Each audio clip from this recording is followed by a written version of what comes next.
Convergent modelling in NX11 opens up many new and exciting applications within the design process. Here you will see an example of where we can use convergent modelling and also topology optimization to generate a new design that we can 3D print.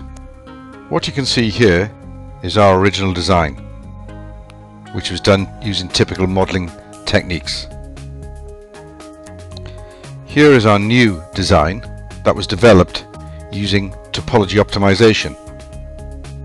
As you can see, it's very different from the original part, although the key connection points have still been maintained.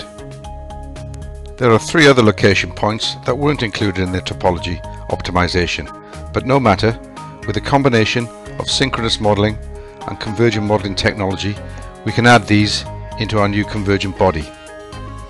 First of all, we shall use the delete face command in synchronous to isolate the 3 connection points.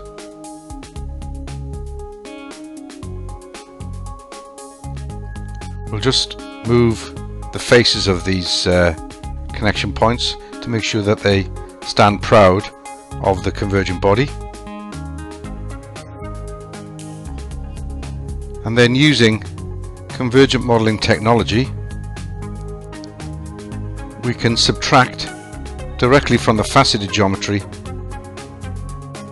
these 3 connection points. And here you can see how we've now been able to complete our design using synchronous and convergent modeling technology. Manufacturing this component using traditional manufacturing techniques could prove tricky and costly.